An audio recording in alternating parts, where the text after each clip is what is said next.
Brandon's Bounce the Music You Just Can't Quit. It's Mike with you, and we've been talking this week about, events coming back, getting warmer. We're so excited, and one of them that is it's such a staple event, and it was so sad and we had to miss it throughout the pandemic, was the downtown cruise nights. And to help me chat about this is Dave Burba with BACE, the Brandon and area car enthusiast. Dave, how excited are you to have cruise nights back? Hi, Mike.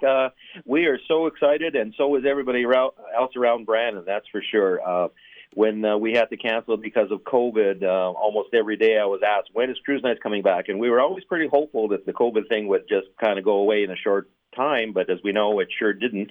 And then 2021 came along, and we thought, well, we're going to get back to it again. We had permits in place and everything, and we just couldn't do it. We found a little window in September to be able to get one in last year, and it turned out to be spectacular for sure. Everybody showed up, so now we're all geared up for 2022, and we're hoping that we'll go through without any problems at all this year.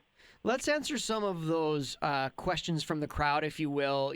Dave, can you talk about start times for this, and where should people be parking if they want to go? The Rosser Avenue is hours from 13th Street all the way down to 6th Street. Most people will come in off of 13th and Rosser. There'll be barricades up there, and should be a sign there saying show cars only. So if you pull in there and keep on going, it'd be best if you can go as far down as you can.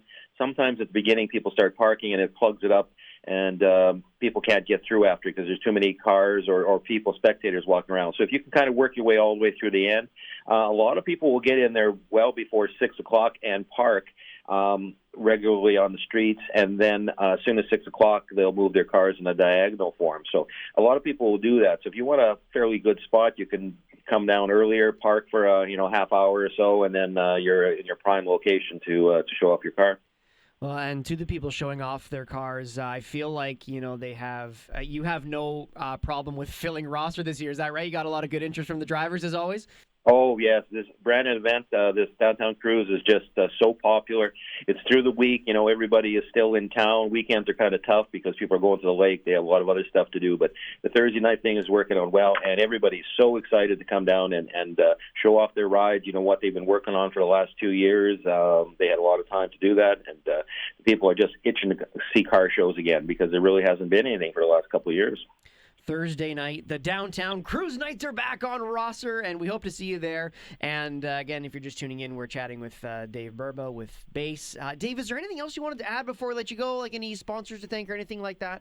No, yes, we do have some sponsors. We have off-the-wall advertising. We have Kelleher Ford, and we have Cal Jackson with Integral Realty for being a sponsor for last year and this year. We really appreciate their support for sure. Super Run will also be downtown promoting their big car show that's coming this summer to Grand Valley Campground. So look out for their table and ask them some questions. Dave, thanks for taking the time to chat with us this morning. You're very welcome, Mike. Appreciate you having me on.